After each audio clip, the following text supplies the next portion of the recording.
So my name is Claire Nullis, and I'm Media Officer in the World Meteorological Organization, which is based in Geneva, Switzerland. Yes, the World Meteorological Organization has just issued that there is a 40%, so that's 40% chance that we will temporarily reach the level of 1.5 degrees Celsius above the industrial era in the next 5 years. Now that number is significant because it's the lower temperature target of the Paris Agreement on climate change. We're not saying, and this is important to stress, we are not saying that we are going to permanently reach 1.5 degrees Celsius in the next 5 years. We're just saying this is just going to be a temporary overshoot. What we're also saying is there is a 90%, so that's chance that one of the next 5 years will be the warmest year on record. At the moment, 2016 is the warmest on record. That's because there was a combination of climate change and a very strong naturally occurring event called El Nino, which has a heating impact. And what's really important to stress is that these are more than just statistics. You know, people might say, well, so what? You know, what does 1.5 degrees Celsius mean? Why does it matter to me? Why should I care? It matters a lot. You know, part of the much bigger climate change picture. So rising temperatures mean obviously we're going to see more heat waves, we're going to see more temperature records broken, you know, on a monthly basis. But climate change is also accompanied by more uncertain precipitation patterns, and obviously that, you know, is very, very important in all over the world, but in particularly in African countries where you rely so heavily on rain-fed agriculture, you know, as part of your, you know, sustainable economic development.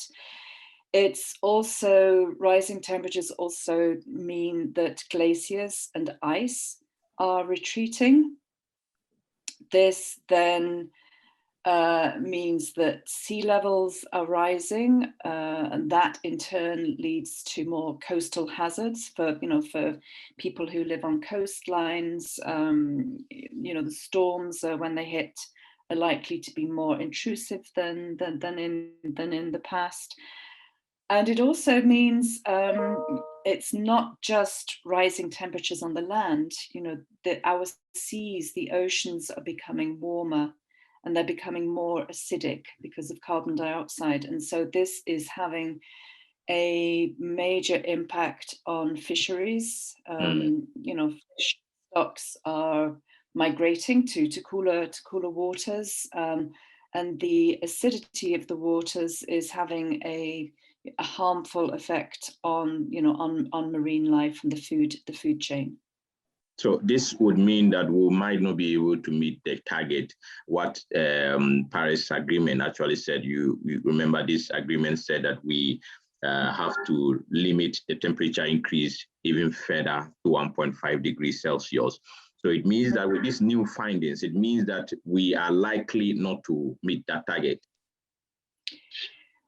At the moment, we are certainly not on track to meet those targets. And the, you know, many government leaders now throughout the world recognize that we have to be much, much more ambitious. We have to take much quicker and more ambitious action to reduce greenhouse gas emissions. They continue to rise. and we're not doing enough. So we're definitely not on track to reach the Paris Agreement targets. But I think our message is, we should not give up. We should not lose hope. There's a huge amount of momentum now. There's much more commitment from political leaders. There's much more commitment from industry, from the corporate world. Much more, it's a much higher priority for for people throughout the world to change their lifestyles. So at the moment, we're not on track to meet the Paris Agreement. We do need to do much more to bring temperature increases under control, but we should not give up hope. So what could have caused the rapid increase in these temperatures that we are talking about? We know that the emission of greenhouse gases into the atmosphere actually, what could have caused within this short period of time? In 2016, we had the hottest year, and we were expecting that within that period till 2021 or 2020, we could have done something to reduce the figures that we had in 2016. What exactly have we done wrong to have these numbers going up? It's not something which is happening suddenly. It's part of a long-term trend and pattern. So what we've been seeing is that since the 1980s, each decade is warmer than the previous one. So there hasn't been a sudden overnight increase in temperatures. It's part of a long-term trend, but obviously that trend is a warming one. And so it doesn't necessarily mean that each year will set a new temperature record, but definitely the trend is it's on the way up, and that's why we say there's a 90% chance that we will see, in the next 5 years, we'll see one of the, a warmest year on record again. We don't expect it to be this year. This year has actually got off to a relatively cool start in many parts of the world, but certainly, certainly the trend is towards rising temperatures, and that's because of the laws of physics. The greenhouse gases which are currently in the atmosphere, carbon dioxide in particular, which is the main one, they have a very, very long lifetime in the atmosphere. Carbon dioxide stays in the atmosphere for many generations. We're not even talking about many years, we're talking about many generations. And so that will carry on trapping the heat and leading to rising temperatures for many, many years to come. Has the finding actually look at how this trend is going to happen in Africa?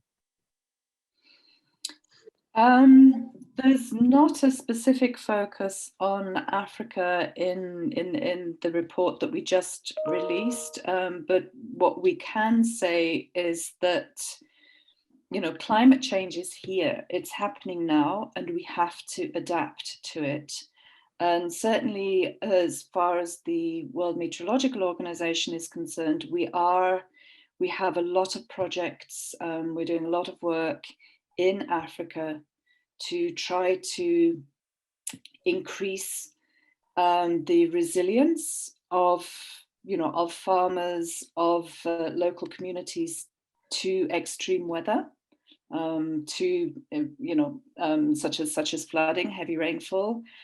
We're doing a lot of work to improve seasonal climate outlooks, so that farmers, for instance, will know ahead of time whether to expect less rainfall or more rainfall than usual, and then that helps to inform whether their planting decisions and their harvesting decisions. So a lot of work is being done to try to give communities and countries, especially vulnerable countries, to build capacity to cope with, with this changing climate and with changing weather patterns. Okay, so I mean, obviously, at a personal level, people can make a big difference by changing their lifestyle, changing their consumption patterns, their energy use. Obviously, in Africa, Africans haven't caused the main climate change problem. There it's industrialized countries, which are responsible. It's developing countries in Africa, small island developing states, are paying the price, but you're not the main people responsible for the climate change problem. But obviously, every little bit of effort helps, and certainly, climate is just part of a much bigger picture. It's all about biodiversity and ecosystems, and what we're seeing is that trees, forests, they are very important carbon sinks.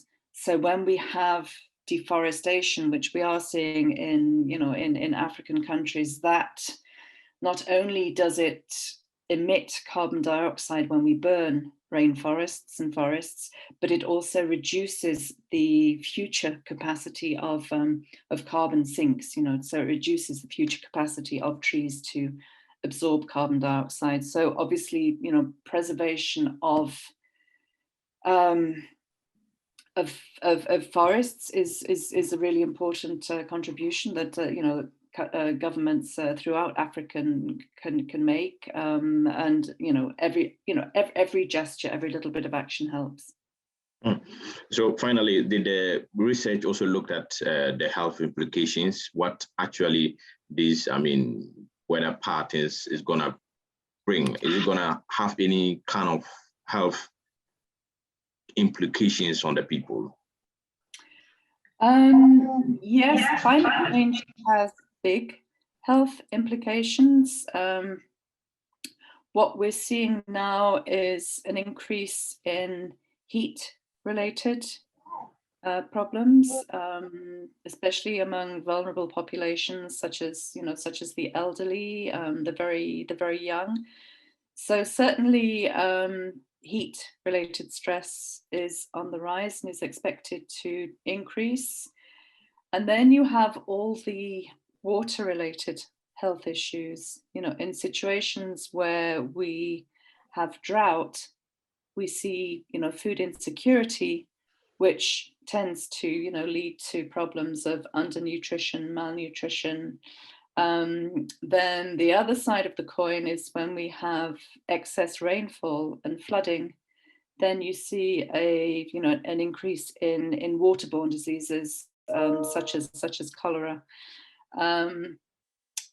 We're also seeing changes in the pattern of vector-borne diseases, such as malaria, such as dengue fever, which mosquitoes thrive in a warmer, wetter climate, and so we are seeing there are changes in areas of transmission of dengue fever, of malaria.